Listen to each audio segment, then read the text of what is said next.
Welcome to the NoobTube YouTube channel for day 285. This was the 11th of June 2023, a Sunday. Did exercise, did Remote Wellness Academy, did books, did insurance, and that's basically all. So now I'd like to continue what I was talking about yesterday, and that was my first assignment into the Army, which was in Germany. So I went to Germany. I enlisted in the regular Army after a period, like a small period in the reserves, and I got to Germany. I was 19 years old when I was assigned to Germany, and I wound up doing 3 tours in Germany for a total of 7.5 years living in Germany. But it's really interesting when these military bases, when you're assigned a military base, it's like the military has taken a small town, and picked it up and detached it from the U.S. and then just planted it in a foreign country. So you might be overseas. You might be overseas in a foreign land where things are different. But on the bases, they have bowling alleys, they have chapels, they have shopping centers and grocery stores and movie theaters and dental clinics. They got everything. They have everything you need. So we would live. They in Germany we called them Kasernes. They were like small military bases, but they were spread out all over the place. So I did 3 different tours in my military career. The first tour was just before and during when the Berlin Wall came down, 1990 to 1992. So I was there, and then that's when they seemed to have a whole bunch of people. It seemed like there was like Americans everywhere. And the second time I went back, and it was 95 to 96. Not so many, not as many. And then between 1997 to 2000, it seemed like it was really small. And then now, in present day, there's hardly anybody that's there. I mean, it's compared to what it was when I was there the first time. I mean, there were Americans all over the place. But it's interesting. I lived on these military bases. I was in the barracks my first tour. I was in the barracks my second tour. I was in the barracks for a small part of my third tour, and then I got to live off post. The government had paid for me to live and get an apartment because the barracks were full, and I had enough rank where they allowed me to live on the economy, so to speak. But for the most part, for most of my time in Germany, I lived in the barracks, and you work on a concern, and then you live in the barracks, and your shopping, your barber shops, your chapels, everything is there. Everything that you need is there. The only time that you really want to go off post, off the concern or off outside the barracks, is when you wanted to go maybe have a meal outside of the dining facility on post. You didn't want to eat in the dining facility. You wanted to have a proper German meal, or go out for drinks, or go to the disco, or travel. So being over there, um, the whole time, all 3 tours, it was like the German people they were kind and everything, but they were, they had their world, and they just kept a safe, comfortable distance from the Americans.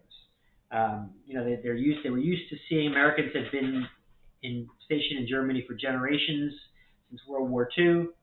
So they were well accustomed to having Americans there, and Americans, they were also very key to many of those surrounding towns' economies, because a lot of people did business or had transactions with the American military.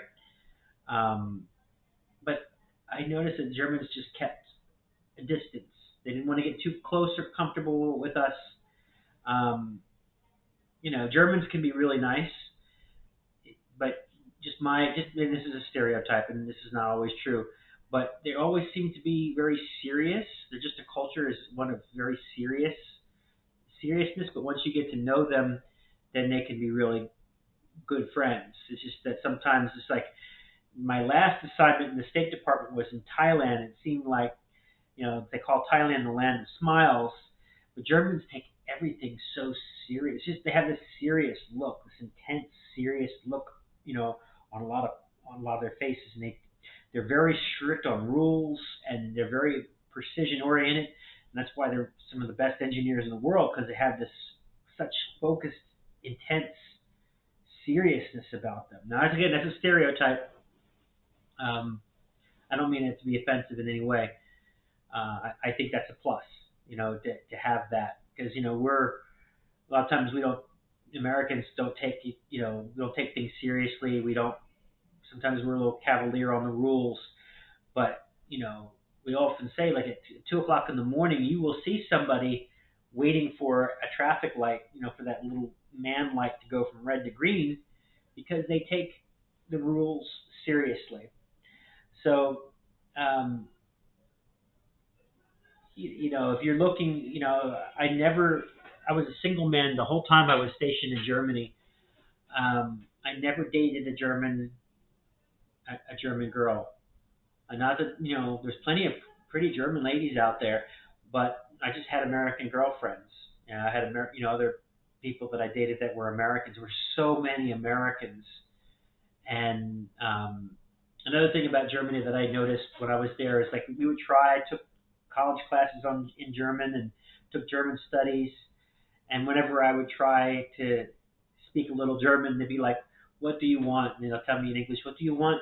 And because I guess that they learn English from a young age, and you know, they don't want. I guess they didn't want to hear us, make that effort. It's like they wanted to find out what we needed, and then, so it is what it is.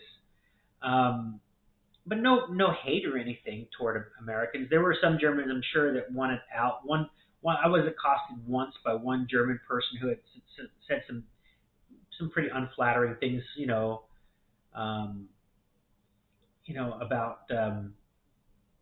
about Americans, and hey, you're here, and be with prostitutes and things like that.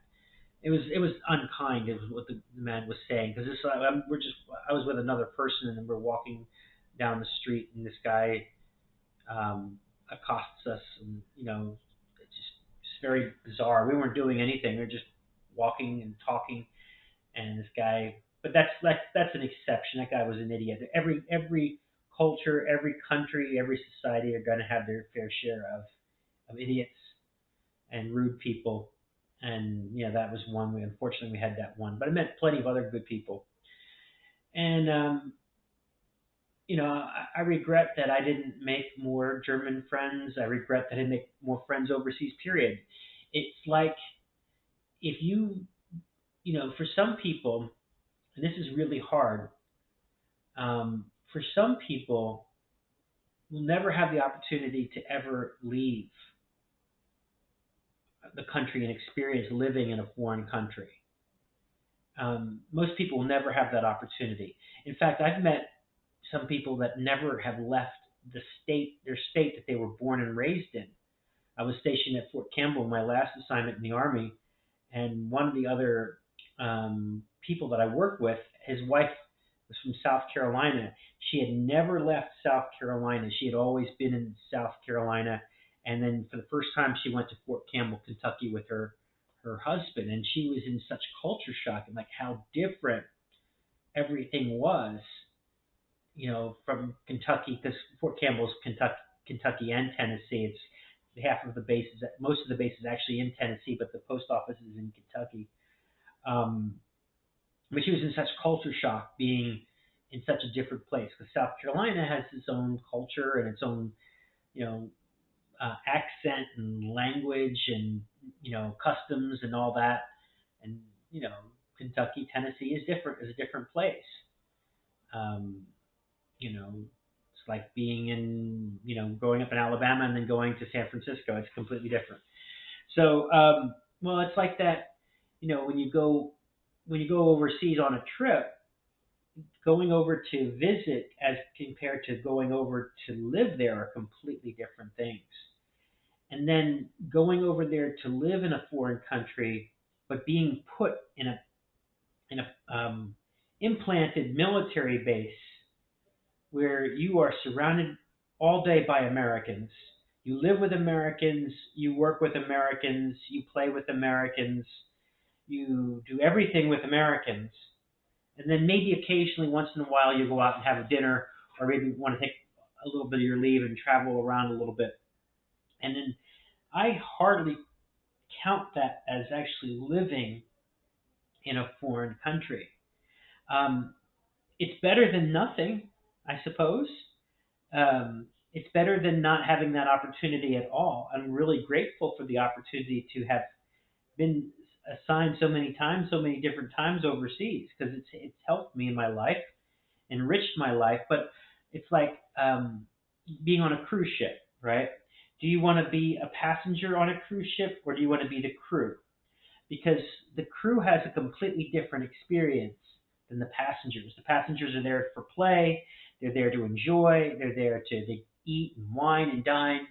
The crew is there to work, and the crew is there, and the crew is just bending over backwards, and they're laboring laboriously, you know, trying to make the people happy. And once in a while, the crew gets to go on a port of call, or maybe they have a crew bar, but it's nowhere near the same as being a passenger. Well, it's the same thing being overseas. If you are in the military or in the U.S. Foreign Service, like I was, and you are stationed abroad, it's not the same thing as actually living abroad. Getting an apartment, learning how to use the phone system, learning how to speak the foreign language, and really just immersing yourself in that environment. You don't have those things because you're living in your bubble, and it's not the same. But hey, for a lot of people on that cruise ship, because I've been on cruises too. Um, a lot of the people are in countries that will never have the opportunity to leave their country. But, we have to be grateful for the things that we have. It might seem unfair and hard. Like, I know a lot of people from the Philippines work on cruise ships. They work, they're in the housekeeping and in the cooks and the cleaners and the pool attendants and all kinds of different occupations. And they are working so hard. Um, and then if you could say, oh, that's terrible, that they work so hard and they don't get paid that much, but they are getting to travel the world, and for them, that's something special. Because if, but not for the cruise industry, they would never have the opportunity to even gain those horizons. Now, ideally, um, rather than be like staff or crew, I would prefer to be a person who owns property and residences and has the means and time to travel, as much as I want, whenever I want, and that's coming. I'm working on that. I've got I've got projects built around that. That's coming, but I'm also grateful that I had the opportunity, even if it was in a limited form. And there's a lot of things that I would do differently, knowing everything that I know now. That's why I'm taking the time to talk about all these things. It's like I'm going to put these things into writing, and with the help of Chat GPT, which can help organize my thoughts, really just be able to tell people my story, and give some good advice to people who may find themselves benefiting from my experience. So maybe not, who knows? But I think that by creating content and putting it out there, um, I think is going to help many, many people, and some people will find it useful, I'm sure. So that's it for day 285. Let me know if you have any comments or questions, and I will talk to you again soon. Thank you.